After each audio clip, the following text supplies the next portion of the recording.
الورقة 26. كانت ليلة لا تنسى أدركت فيها جانبا آخر من حياة هؤلاء القوم لم يتضح لي حين عشنا معهم قرابة الشهرين في رسة قبل ذلك بسنوات.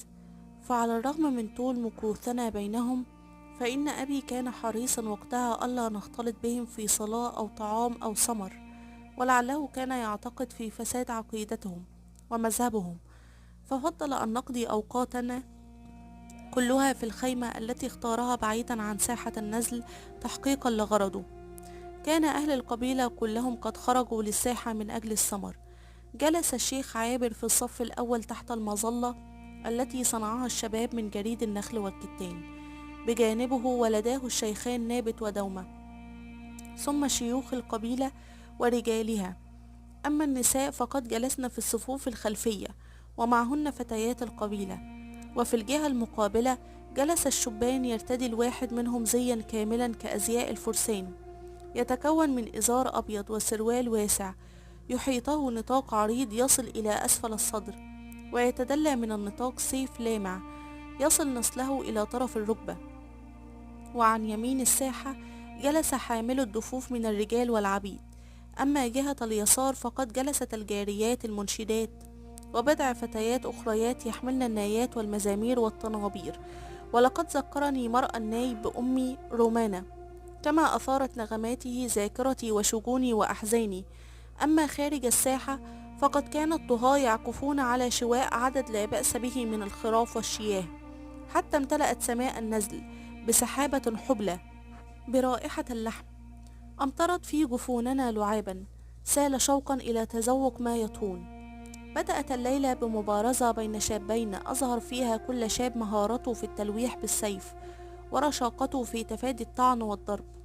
ووددت في تلك اللحظة لو قمت بمشاركتهما المبارزة. علمت فيما بعد أن أحد الشابين هو عمرو بن دومة ابن عم أروى، أما الآخر فهو ليس بن نابت شقيقها الأصغر. ثم قامت مبارزة أخرى بين شابين آخرين في الشعر والقوافي، لم أفهم منها سوى القليل، فقد كانت بلهجة البدو التي لم أكن أتقنها. ثم قام الشباب بالرقص بالسيوف على دقات الطبول وأنغام المزمار والطنبور، والتي أضفت على رقصهم حماسا جعل الجميع يتمايل مع إيقاعها.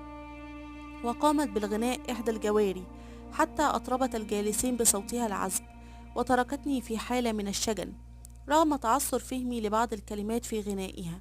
وبعد أن فرغت من الغناء امتد الصمت لحظات، وبدأت حركة الطهاة في التزايد، وبدا أن مأدبة الطعام ستمتد، وأن الشيخ سيدعو الناس للطعام.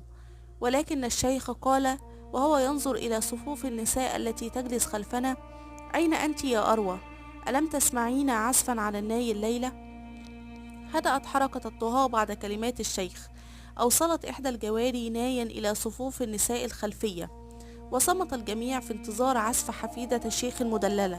يا الله، أي همس همست به تلك الفتاة في طرف الناي، حتى يخرج من طرفه الآخر تلك النغمات الساحرة التي حملتنا إلى مقامات النشوة، ثم هبطت بنا في بحور الشجن.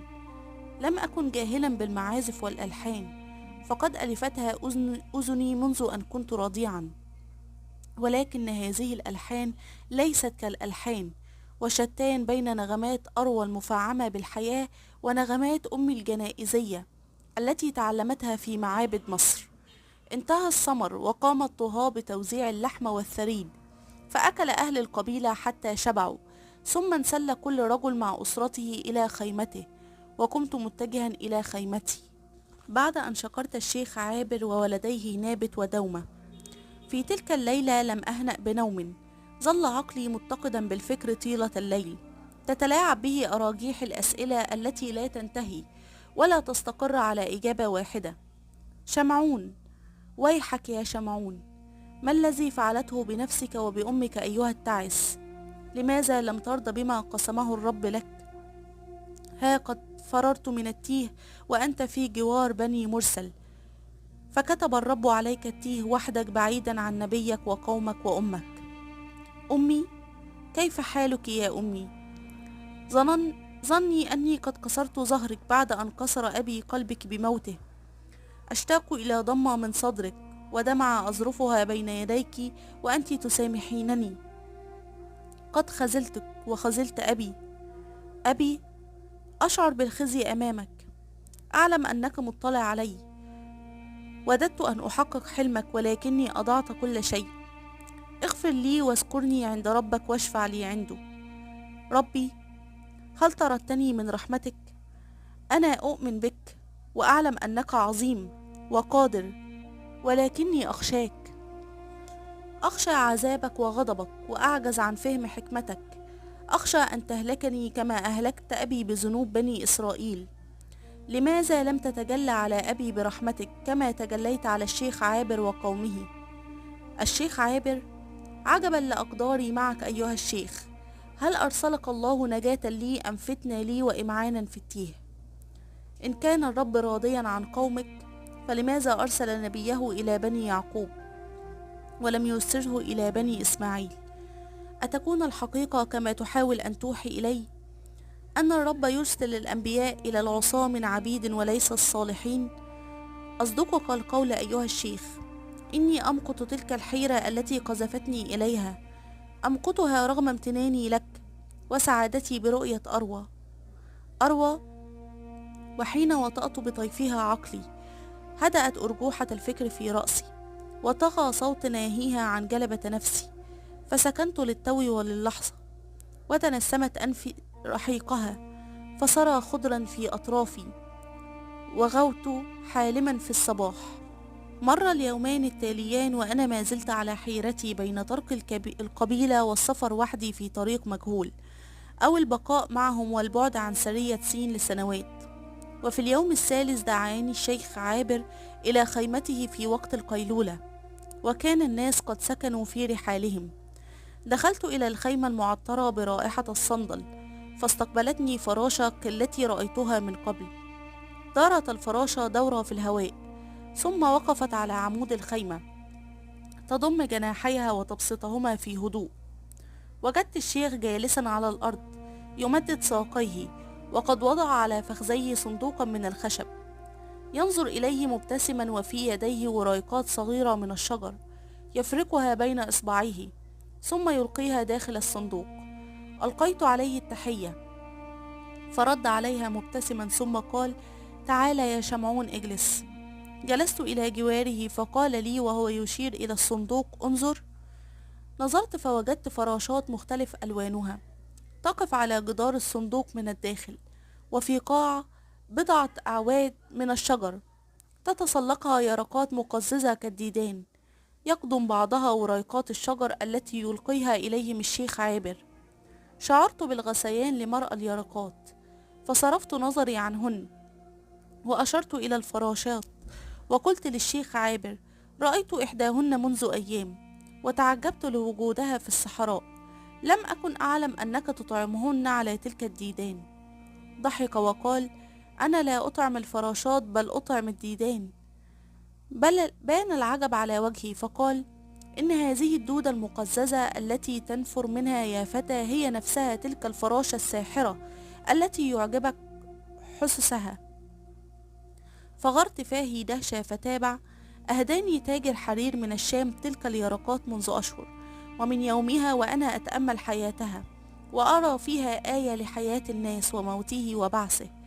سحرني حديثه كعادته حينما يتكلم، فتابع قائلا: انظر إلى هذه الدودة التي تقضم ريقات الشجر كمخلوق أرضي فان في أحقر صورة من صور الحياة. إن هذه اليرقة سوف تتوقف عن الطعام بعد أسابيع، وستشرع في بناء بيت حولها من خيوط الحرير كهذه اليرقة التي تراها هناك. وحين يكتمل البناء تموت اليرقة ويفنى جسدها داخل شرنقة صلدة كتلك الشرنقة، وأشار إلى إحداهن، وستظل اليرقة بداخلها روح بلا جسد، ثم تبعث الروح فيها مرة أخرى كي تصير فراشة تحلق في الفضاء في أبهى صورة من صور الحياة. أرأيت؟ ألا يشبه ذلك حياة الإنسان؟ حياة فانية أرضية، ثم حياة برزخية فيها روح بلا جسد، ثم حياة أخرى بالروح والجسد في أبهى صورة وأسماها بجوار الرحمن.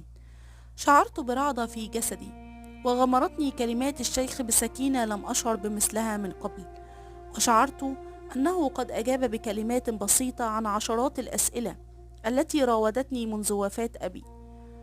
رددت كلمات في شروط: حياة برزخية يعيش الإنسان فيها روحا بلا جسد، أهذه هي الحياة التي يحياها أبي؟ أومأ برأسه وقال: ويحياها كل من مات منذ أبينا آدم. ظللت في شرودي، فاحترم الرجل صمتي، وضع الصندوق جانبا في هدوء، ثم سنى ركبتيه وجلس متربعا وهو ينظر إلي في عطف. قلت بعد فترة من الصمت: أتدري يا شيخ عابر، في كل مرة أتحدث فيها إليك أجد عندك إجابات لأسئلة تدور في رأسي، تؤرق حياتي، وأخشى البوح بها أمام أحد. ثم سكت برهة قبل أن أقول: أرجو منك المعذرة يا سيدي. تقاطع حاجباه الأبيضان في دهشة وقال: العذر على ماذا يا بني؟ قلت في كلمات يعلقها التردد: قد خطر لعقلي في يوم من الأيام أن عقيدتكم فاسدة، وأن الله قد فضلنا عليكم بأن جعل في بني إسرائيل أنبياء ورسل، فجعل فيهم يعقوب ويوسف، وأرسل إليهم موسى وهارون، ولكني الآن أنظر إلى الأمور بعين أخرى، فما كثرة الأنبياء إلا دليل على سوء الطبع. ابتسم ثم قال: الأنبياء رحمة لشعوبهم إذا ما تبعوهم، ونقمة عليهم إذا ما عصوهم، فهم مبشرون ومنذرون. ثم صمت قليلا قبل أن يقول: قل لي يا شمعون، على ما استقر عزمك؟ قلت في حيرة لا أدري. قال: ليزيد من حيرتي، غدا سنرحل إلى إيدوم، فهل سترافقنا؟ التزمت الصمت لبرهة قبل أن أقول في صدق: حقيقة لا أدري يا شيخ عابر، أشعر بالألفة بينكم وأتمنى لو رافقتكم، ولكني أخشى الابتعاد عن برية سين أكثر من ذلك. صمت قليلا ثم قال: وهل تضمن العثور على قومك إذا عدت وحدك؟ تنهدت ثم قلت: هذا ما أخشاه. كما أني صمت ولم أكمل، فسألني: كما أنك ماذا؟ قلت: كما أني أشعر بأني مطرود من رحمة ربي لمعصيتي، وأخشى العودة إلى نزلنا فينالني العقاب. قال في إشفاق ويقين: لا تقل هذا يا شمعون، لا يطرد الرب عبيده من رحمته حتى وإن عصوه. ابتسمت في بؤس وأنا أقول: من رأى خيرا ممن سمع يا سيدي الشيخ. سكت قليلا ثم أطرق مفكرا قبل أن يقول: اسمع يا شمعون، هناك قافلة تخرج من بكة إلى كنعان في كل عام، لماذا لا ترافقنا إلى بكة حتى يحين موعدها، ولتنظر حينها هل ترغب في العودة معنا إلى رسة في برية سين أم الصعود إلى كنعان؟ قلت له في فرح: حقا؟ ومتى هذا؟ قال: بعد أن ينتهي الحج.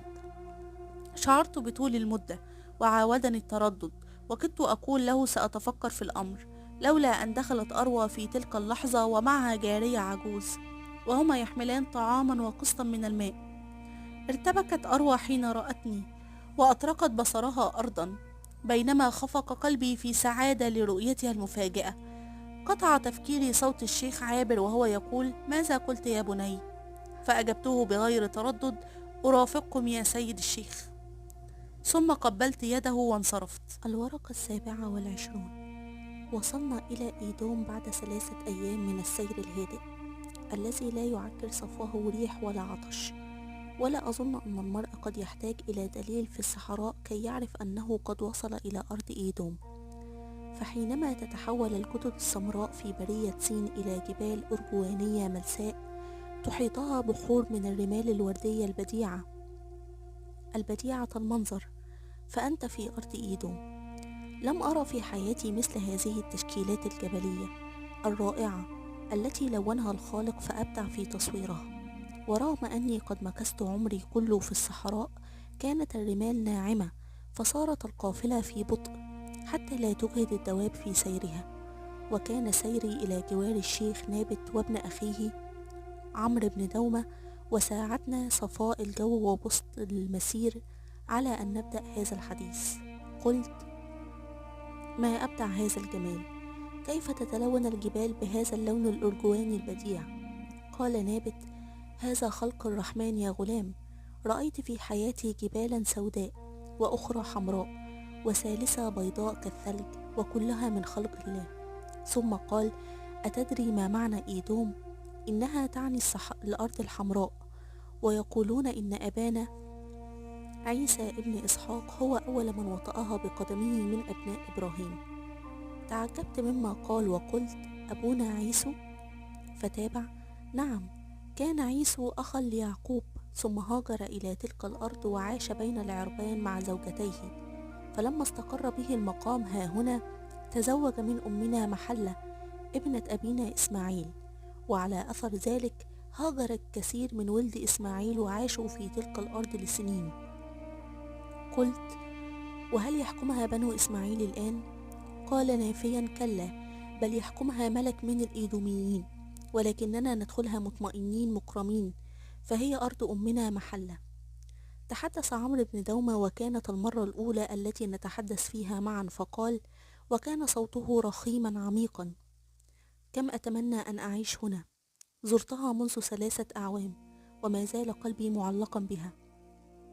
ضحك نابت وقال: إن عمرو يهوي المدن والممالك ويكره الصحراء. فقال عمرو: شتان يا عماه بين حياة الصحراء وحياة المدن والمماليك. ثم شعرت في صوته نبرة تمرد وهو يقول: هنا يستقر المرء فلا يكون همه شربة ماء أو كسرة خبز. ثم أشار بيديه نحو الأفق وقال لي في حماس: عما قريب سترى قصورا وطرقات نحتت في الجبال. فحين يكف الإنسان عن الترحال ينحت الصخر ويذلل الأرض فتصير طوعا لأمره. تذكرت حديث عمه معي عن حياة الفطرة في الصحراء، فأدركت أن أفكار الفتى وأفكار عمه لا يلتقيان. توقفنا عن الحديث عندما لاحت لنا منازل حاضرة الأودوميين التي تسمى بصرة. كانت المدينة تقع على ربوة عالية تحيط بها الوديان من كل جانب، فبدت كقلعة حصينة تربط في الصحراء. سرنا في الوادي المؤدي إلى مدخل المدينة، والذي تتلكس رمال سفحه وتتشكل وكأنما نحتها سيل هادر في زمن غابر، وقد انعكست عليها أشعة الشمس، فبدت في ألوانها الأرجوانية كقطع من الشفق تركت مكانها في السماء لتستقر على الأرض. وسحر جمالها أعين من كانوا في القافلة، فتركت النساء الهوادج وترجل الفرسان عن ظهور الخيل، وصار الجميع بعيون شاخصة إلى ذلك الجمال المهيب. وتمم الشيخ نابت قائلا: هذا خلق الرحمن، تبارك اسمك يا قدوس. وقال لي عمرو بن دومة حينما رآني أجول ببصري مشدوها: أتدري ماذا يطلق أهل إيدوم على هذا الوادي؟ لم ينتظر مني الرد، فأنا بالطبع لا أعرف الإجابة، فأردف قائلا: يطلقون عليه وادي قرقور. تعجبت من الاسم، فقال: قرقور هو صدى الصوت، اسمع. ثم هتف بصوت عال: شمعون. رددت جنبات الوادي الاسم عدة مرات، فشعرت بالحرج بينما تعالت ضحكات الجميع. وقبل أن يذهب صدى الصوت هتف ليس بن نابت شقيق أروى الأصغر، قال: ليس ليس ليس. فامتزجت الأحرف الأخيرة من اسمي بأحرف اسمه الأولى، وضحك الجميع واتخذها الشباب لعبة، فظل كل واحد منهم ينادي على اسم صاحبه حتى ضج الوادي بأصوات مختلفة لم نميز الأسماء فيها من الضحكات. وأراد الشيخ نابت أن يكفهم عن الضوضاء، فهتف بصوت عال: الله. فخشعت الأصوات لللفظ المهيب، وصمت الجميع، وصار الركب في هدوء إلا من همس الأنفاس المنتشية ببديع صنع الله. حطت القافلة خارج أسوار المدينة، فقد كان هناك منزل معد للقوافل تحط فيه النوق، ولا يسمح بدخول العير إلى شوارع المدينة التي رصفت بالحجارة. عقلنا الخيل والعير، وذهب الشيخ عابر ومعه ولده نابت ودومة، وتحدثوا إلى الحراس. لم يمضي وقت طويل حتى سمعنا صوتا يهلل لمقدم الشيخ عابر. كان صاحب الصوت رجل طويل أحمر الوجه، يرتدي جلبانا مزرقشا، فوقه عباءة حمراء تزين أصابعه الطويلة خواتم عدة، ويزين صدره قلادة ضخمة من الفضة. علمت فيما بعد أن اسمه شهبور، وأنه أحد كبار التجار بإيدوم. وعلمت أيضا أن الرجل تربطه علاقة وطيدة بالشيخ عابر، لم أدر ما نوعها. فتحت لنا الأبواب، وجاء بعض الغلمان النابعين للتجار شهبور يجرون عربات خشبية، فوضعوا أمتعتنا وبضاعتنا وجروها إلى داخل الأسوار. أذهلني جمال المدينة، فقد كانت هذه المرة الأولى التي تطأ فيها قدمي حاضرة إحدى المماليك. الشوارع متسعة ومرصوفة بحجارة تساوت أطرافها بدقة، فلا ترى فيها عوجا ولا أمة، وعلى جانبي الطريق تعاظمت أشجار الزيتون والعرر حتى أحالت الطريق إلى حديقة غناء. وصلنا إلى حي في الجنوب يقال له حي الذعر، وعلمت فيما بعد أن الذعر هذه هي ابنة أبينا لوط عليه السلام، كما يدعي أهل الحي ويفتخرون بذلك، فهم يقولون إنها قد سكنت هذا الحي بعد أن تركت سدوم مع أبيها قبل أن يهلك الله قوم لوط. كان الحي قديما إذا قورن بالأحياء الجديدة التي تقع إلى الشمال من المدينة والتي تجاوز قصر الحاكم، ورغم ذلك كان هذا الحي هو أكثر الأحياء ازدحاما وحركة وتجارة. ففي منتصفه يقع سوق بصرى، وهي كبرى أسواق إيدوم وأعظمها، إليها يفد التجار من كل حدب وصوب يبيعون فيها تجارتهم أو يقادونها بغيرها. تتراص الحوانيت فيها الواحد تلو الآخر، وأمام كل حانوت وضعت بضائع من أصناف شتى. هنا يباع الحرير والأواني النحاسية والبهارات، وهناك تباع الحبوب والعطور والفخار الإيدومي المميز. أما أشد ما جذب نظري فكان ساحة العبيد والجواري التي شهدت زحاما فاق كل حوانيت السوق. رأيت لأول مرة كيف يباع الإنسان ويشترى، وشعرت بالغثيان حين رأيت رجلا يتحسس جسد جارية يروم شراءها، فظل يقلبها بين يديه وكأنها شاة يوشك على ذبحها. والعجيب أن الفتاة استسلمت له في خنوع الشاة التي لا حول لها ولا قوة. تجاوزنا السوق بضجيجها وصخبها، ووصلنا إلى منازل أقيمت على طرف الحي، بنيت كلها من طابق واحد من الحجر. علمنا أن اسمها نزل التجار، وهي بمثابة بيوت يقيم بها المغتربون من التجار. كل بيت منها يتوسطه فناء واسع تفتح عليه غرف صغيرة مربعة الشكل، لها باب قصير من الخشب ينحني الداخل منه حتى لا ترتطم رأسه بعتبته، ويعلو جدار الغرفة المقابل للباب قوة صغيرة يدخل منها النور والهواء. كانت الغرفة لا تتسع إلا لشخص واحد، وقد فرشت أرضها بحصير لدن، وعلق على يمين الداخل من بابها قنديل من الزيت التصق دخانه الأسود بالحائط. تركنا التاجر شهبور للراحة بعد أن قام غلمانه بتخزين بضاعتنا في مخازن النزل، ووعدنا بأن يعود في الصباح لعرض البضائع في الحوانيت ووزع الناس على الغرف. فدخلت غرفتي وأغلقت الباب، ثم وضعت أمتعتي القليلة على الأرض، وألقيت بظهري على الحصن اللدن متوسدا يدي اللتين اشتبكتا أسفل رأسي. ظللت أحدق في شعاع النور الذي نفذ من قوة الحائط، بينما نفذت الأفكار في سرعة إلى رأسي وكأنما انفجرت بها قوة أخرى. كان عقلي لا يزال غير مصدق أني تركت أهلي ونبيي في برية سين، وجئت مع قوم آخرين إلى تلكم الأرض. وكلما أمعنت في التفكير اضطربت أنفاسي، وألح علي وجه أمي رومانة أكثر. أدرت وجهي نحو الحائط فرأيت وجهها مرسوم عليه. مددت يدي نحو صفحته وأنا أقول لها سامحيني لأني فطرت قلبك وتركتك وحيدة، فاختفت صورتها من أمامي. شعرت بضيق في صدري فقمت من رقدتي وجلست أتلقى في الهواء. تمنيت أن أبكي ولكني أمسكت عن ذلك، وبدلا من ذلك وجدتني ألهج في رجاء وبصوت متتابع: قدوس رحيم، قدوس رحيم. لا أذكر كم مرة قلتها، ولكني قلتها عشرات المرات، إلا أن استكانت نفسي وهدأ اضطرابي، فألقيت بجسدي المتعب من السفر والانفعال على الأرض ورحت في ثبات عميق. لم أدر كم من الوقت وأنا نائم، ولكني استيقظت على جلبة شديدة أمام المنزل، وسمعت صرخة عالية ميزت فيها صوت أروى.